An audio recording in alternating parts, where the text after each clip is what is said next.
Merci beaucoup d'être encore là devant votre petit écran et merci pour votre grande fidélité au temps de la grâce. Nous croyons que à travers la parole de Dieu, nous serons encore bénis au nom de Jésus. Baissons la tête pour la prière. Seigneur, merci pour ces moments merveilleux dans ta sainte présence.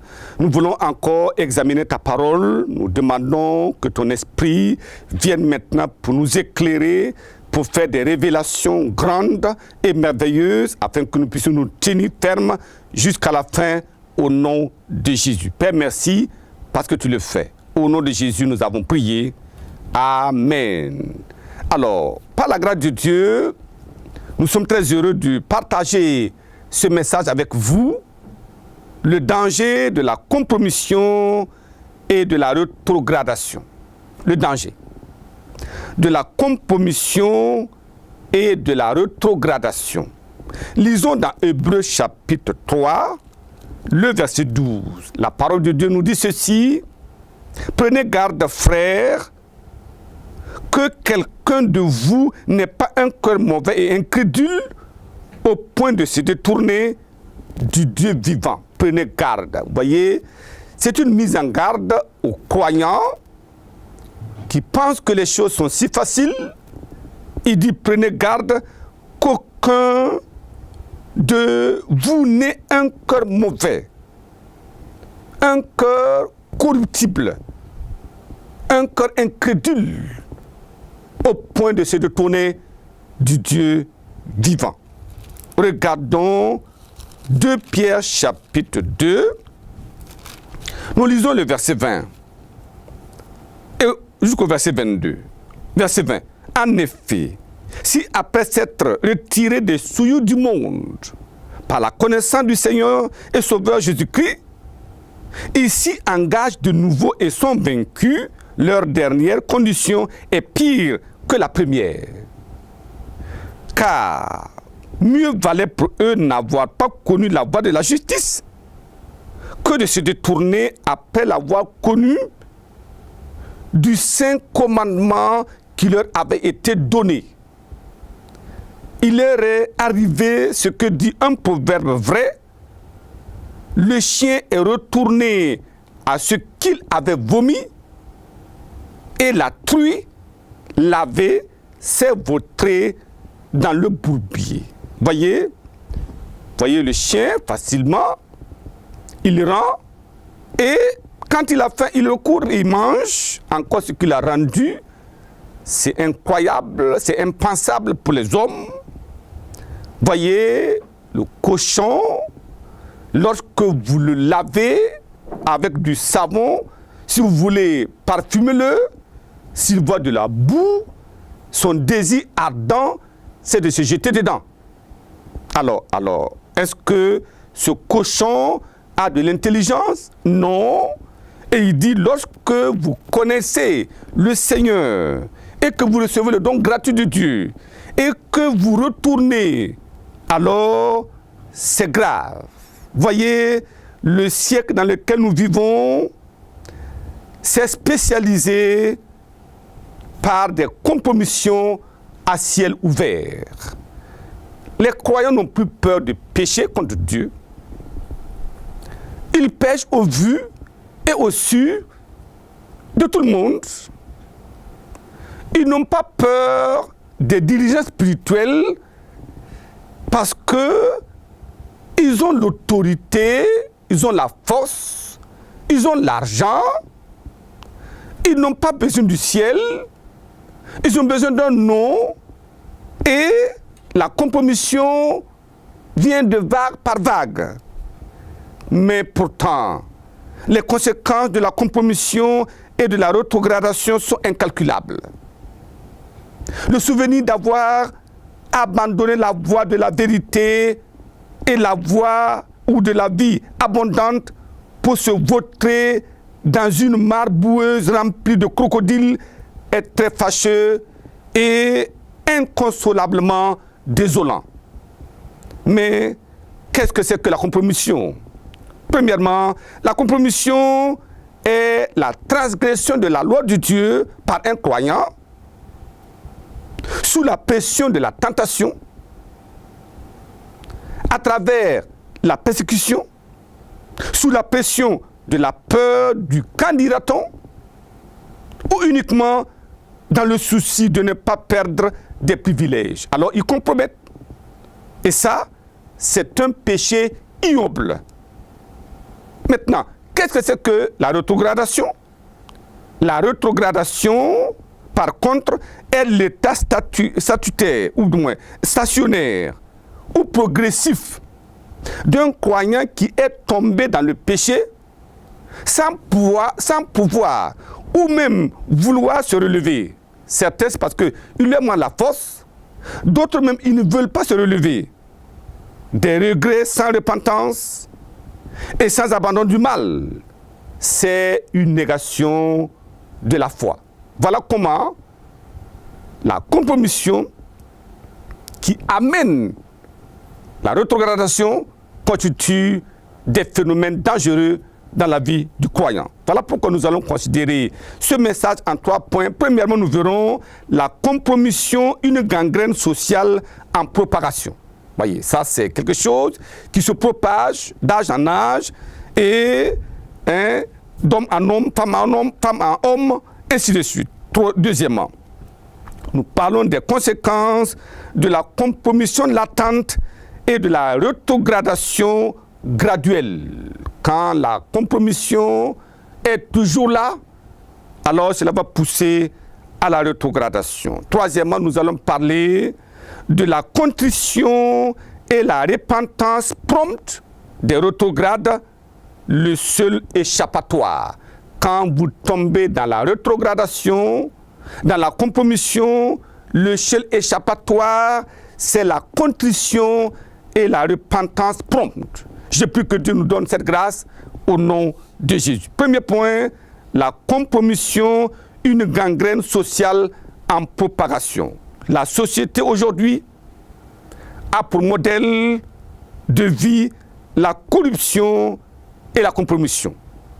Tout croyant charnel ne pourra résister ou rester indemne face à la pression du monde des affaires. Il ne pourra pas rester ferme face à la pression du domaine sensuel. Il ne peut pas rester ferme face à l'argent. Il ne peut pas rester ferme face aux femmes et face aux hommes. Voilà pourquoi nous avons besoin de regarder à la parole de Dieu et de crier au Seigneur pour le renouvellement, la restauration et la grâce pour tenir malgré tous les mouvements qui sont développés pour terrasser les croyants et les ramener encore dans le monde. Jacques, chapitre 1. Jacques, chapitre 1, nous lisons à partir du verset 12. La Bible dit là-bas, « Heureux l'homme qui supporte patiemment la tentation, car après avoir été éprouvé, il recevra la couronne de vie que le Seigneur a promis à ceux qui l'aiment. » Heureux ceux qui supportent patiemment. La tentation viendra. Nous n'avons pas le choix. Si le croyant pense qu'une fois sauvé, il n'y a pas de tentation, ce n'est pas vrai. La tentation viendra le jour, viendra la nuit, à n'importe quel moment, mais heureux l'homme qui supporte patiemment la tentation, car après avoir été éprouvé, il recevra la couronne. J'ai pris que nous recevions ensemble la couronne de vie au nom de Jésus. Alors il dit que personne, lorsqu'il est tenté, ne dise « c'est Dieu qui me tente ». Car Dieu ne peut être tenté par le mal et il ne tente lui-même personne. Mais chacun est tenté quand il est attiré et amorcé par sa propre convoitise. Puis la convoitise, lorsqu'elle a conçu, enfante le péché, et le péché étant consommé produit la mort. Voilà comment le mal est, ou le ver est dans le fruit. Voyez, nous sommes tentés. Comment? Quand on est attiré, nous regardons et nous sommes attirés, nous écoutons et nous sommes attirés, nous touchons et nous sommes attirés. Et alors, amorcés par la propre convoitise naissant du cœur qui a commencé à se pervertir. Et lorsque la convoitise vient et qu'elle a conçu, alors le péché peut être enfanté. Et quand le péché est enfanté, le péché étant consommé, produit la mort. Voyez, c'est ça. Et les croyants doivent se méfier et faire attention. Dans Jérémie chapitre 21, le verset 8, Dieu dit, voilà, je mets devant toi le chemin de la vie et le chemin de la mort. Nous avons besoin de veiller et de prier. Quand nous lisons Matthieu chapitre 26, du verset 14 au verset 16, nous voyons la folie de Judas Iscariote. Judas Iscariote était celui qui tenait la bourse. Et alors, il mettait sa main et il enlevait, il volait les dîmes et les offrandes, oui, que les gens mettaient. Et c'est graduellement que cet homme est parti dans la transgression de la loi de Dieu jusqu'au moment fatidique où Satan est entré en lui et a commencé à le dominer. Il n'avait plus le choix, pas de force.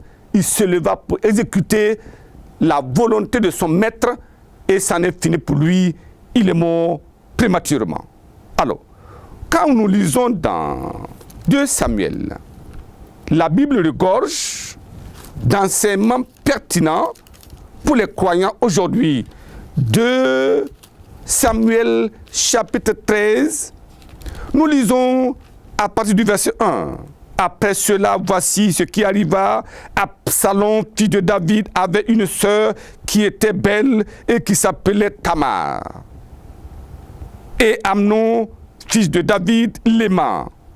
Amnon était tourmenté jusqu'à se rendre malade à cause de Tamar, sa sœur, car elle était vierge, et il paraissait difficile à Amnon de faire sur elle la moindre tentative. Voyez comment la convoitise naît.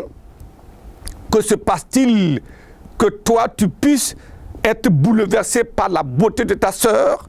Ça c'est une infamie et ça c'est de l'inceste. Et il était maintenant malade parce qu'il voulait abuser de sa sœur. Regardez au verset 14. Mais il ne voulut pas l'écouter. Il lui fit violence, la déshonora et coucha avec elle jusqu'à ce qu'il soit malade. Où était ta conscience? Voyez, le péché est comme ça. Il se couche à la porte. Dieu disait à Caïn, attention, le péché se couche à la porte, à ta porte. Veille. Les croyants doivent savoir que le péché est couché à la porte de notre cœur, tentant de rentrer à l'intérieur. Nous devons veiller et dire, Seigneur, donne-moi la grâce. Et c'est cette grâce-là qui permet aux croyants d'échapper. Alors, que dirons-nous alors de Démas, Samson, Balaam? Voyez comment Amnon a déshonoré sa sœur, déshonoré sa vie même, déshonoré le roi, déshonoré tout Israël et déshonoré Dieu. Je prie que Dieu nous donne la grâce de prendre garde pour éviter des situations aussi dangereuses. C'était une infamie commise dans la maison. Aujourd'hui, voyez, quand vous voyez comment les choses se passent, ça fait peur. Ses frères, ses sœurs ensemble, regardant la télévision ensemble, regardant l'internet ensemble, se touchant et faisant toutes ces choses ensemble, luttant ensemble, s'amusant ensemble. Le péché naît de là et l'inceste naît dans la famille. Les malheurs commencent à frapper et on se dit, que se passe-t-il? Le péché est là, l'interdit est dans la maison. Et vous demandez à ces enfants de manifester la foi. Comment peuvent-ils manifester la foi quand l'inceste est dans la famille? Quand vous voyez comment ces filles s'habillent dans la maison, quand vous voyez comment les personnes qui nous aident à élever nos enfants s'habillent dans la maison, comment le péché ne va-t-il pas naître? Voilà pourquoi nous avons besoin, en tant que croyants, de nous tenir en disant « Ma maison est la maison de Dieu, le péché n'entrerait pas là-bas ». Ça dépend de comment nous comprenons Dieu, et la place que nous mettons dans la pureté pour combattre le mal. Combattons le mal et quand le mal viendra, Dieu combattra pour nous et nous serons vainqueurs au nom de Jésus. Deuxième point, les conséquences de la compromission latente et de la rétrogradation graduelle. Ça ne vient pas brusquement, ça vient petit à petit, à travers ce que nous voyons, à travers ce que nous entendons, à travers ce que nous touchons, et notre cœur commence à aimer, et la convoitise commence à se développer, et le désir devient ardent, et le corps n'arrive plus à se maîtriser, et alors la foi disparaît, et le mal est commis. Je prie que Dieu nous en éloigne au nom de Jésus. Prenons le cas de Samson. Samson a payé de sa vie et il a payé de son ministère. Juge, chapitre 16. Nous lisons le verset 19. Juge, chapitre 16, le verset 19. Il dit là-bas, elle l'endormit, c'est qui? Delilah, verset 18, Delilah voyant qu'il lui avait ouvert tout son cœur. Comment un croyant, un homme de Dieu, un prophète de Dieu, un juge, va-t-il ouvrir son cœur à une prostituée? Elle l'endormit, verset 19, sur ses genoux. La question, que vient faire la tête de l'homme de Dieu sur les genoux de Delilah? Que faisais-tu là-bas, Samson, juge en Israël, appelé à combattre les ennemis de Dieu? Que se fait-il que tu sois dans le camp des ennemis en train de dormir sur les genoux d'une prostituée là-bas? Graduellement, le cœur de Samson a été touché. Il n'a pas pu se retenir à un moment donné, et c'était grave. Alors, que s'est-il passé? Elle appela un homme. Elle rasa les 7 tresses de la tête de Samson et commença ainsi à le dompter. Il perdit sa force. C'était fini. Samson a perdu toute sa vie. Il a perdu tout. Il a perdu son ministère. Il a tout perdu. Je prie que Dieu nous en éloigne au nom de Jésus. Un autre exemple qui donne du froid au dos, c'est l'exemple de David, qui a perdu momentanément son royaume, son trône, et a risqué sa vie. Sa maison fut troublée et toute la nation d'Israël avec. Le temps nous manque de regarder cela dans les détails. Mais quand vous lisez 2 Samuel chapitre 15, 2 Samuel chapitre 15, vous vous rappelez, Samuel était sur son toit et regardait, il a vu cette femme qui se baignait. Ça c'est accidentel.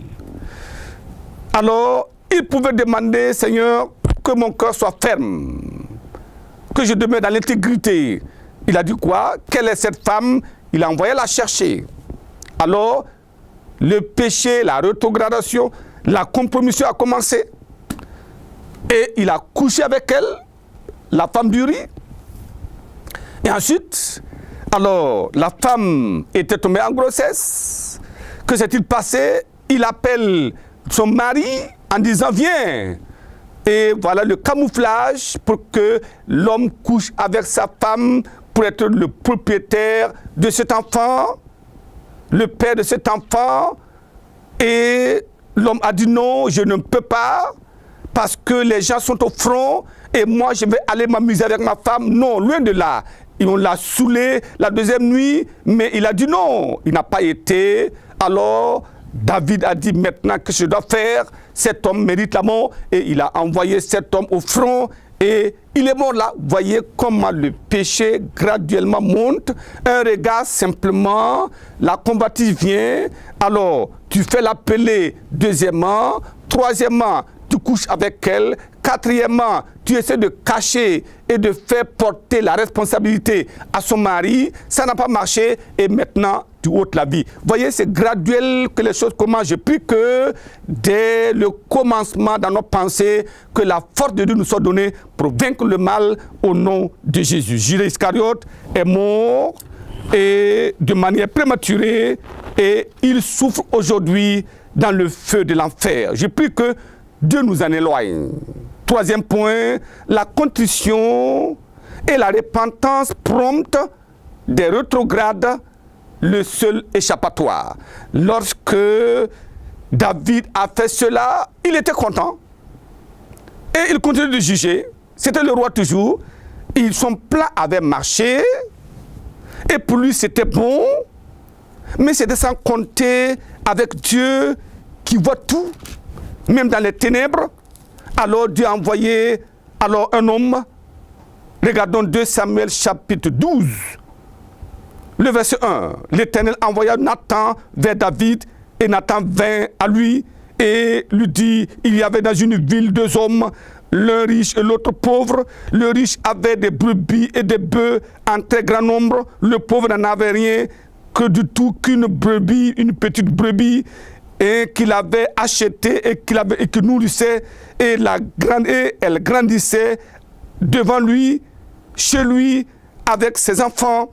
Elle mangeait de son pain, buvait de sa coupe, dormait sur son sein, et il la regardait comme sa fille. Alléluia. Voyez, il dit, un voyageur arriva chez l'homme riche, et le riche n'a pas voulu toucher à ses brebis et à ses bœufs pour préparer un repas au voyageur qui était venu chez lui. Il a pris la brebis du pauvre, et l'a apprêtée pour l'homme qui était venu chez lui. La colère de David s'enflamma violemment contre cet homme, et il dit à Nathan, l'Éternel est vivant, l'homme qui a fait cela mérite la mort. Il rendra, gloire à Dieu, il rendra 4 brebis pour avoir commis cette action et pour avoir été sans pitié. Et Nathan dit à David, tu es cet homme. Alléluia. Tu es cet homme-là. Ainsi parle l'Éternel, le Dieu d'Israël. Je t'ai oint pour roi sur Israël. Je t'ai délivré de la main de Saül. Et je t'ai mis en possession de la maison de ton maître. J'ai placé en ton sein des femmes de ton maître. Je t'ai donné la maison d'Israël et de Juda. Et si cela eût été peu, je t'aurais encore ajouté. Voyez, mais que s'est-il passé? Pourquoi donc as-tu méprisé la parole de l'Éternel en faisant ce qui est mal à ses yeux? Et tu as frappé de l'épée Uri, le Héthien, et tu as pris sa femme pour faire ta femme. Lui, tu l'as tué par l'épée, tes fils d'âme. La parole de Dieu est sortie et l'accusation était là. David était tombé sur lui-même. Il a dit, j'ai péché. Alléluia. Mais comment il a fait lorsque la rétrogradation vient? Qu'est-ce que Dieu attend de l'homme, du rétrograde? Regardez ce que David a fait. Psaume chapitre 51, nous lisons le verset 1. Lorsque Nathan le prophète vint à lui, après que David fut allé vers Bathsheba, oh Dieu, aie pitié de moi dans ta bonté. Voyez la prière de David.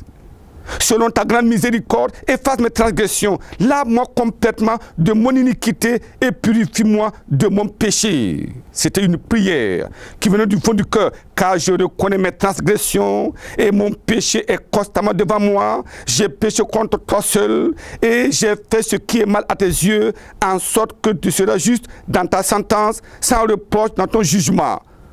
Voici, je suis né dans l'iniquité et ma mère m'a conçu dans le péché. Mais tu veux que la vérité sorte au fond du cœur. Fais donc pénétrer la sagesse au-dedans de moi. Purifie-moi avec l'hysope et je serai pur.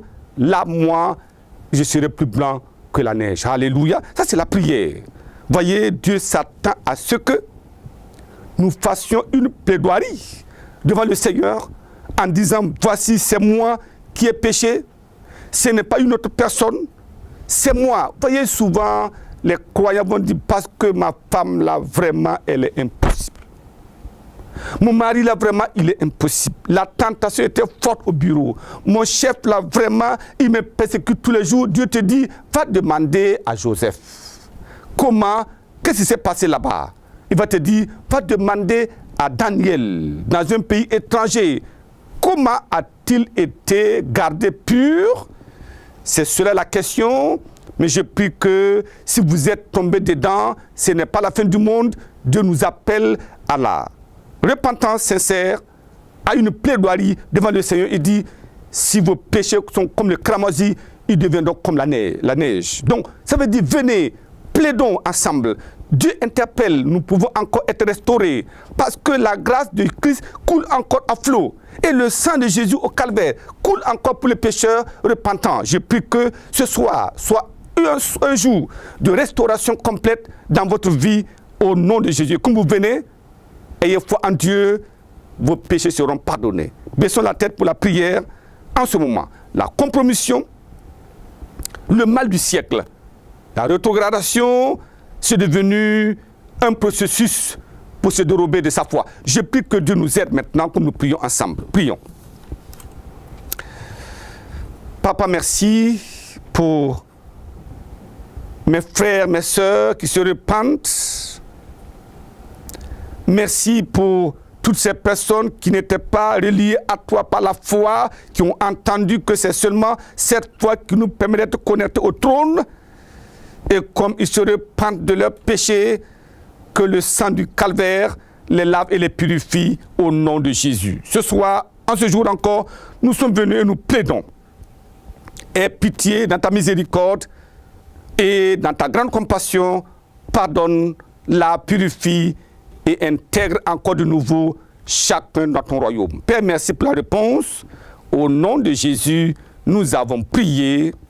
Amen. Amen. Que la grâce abondante soit sur chacun de vous. Amen.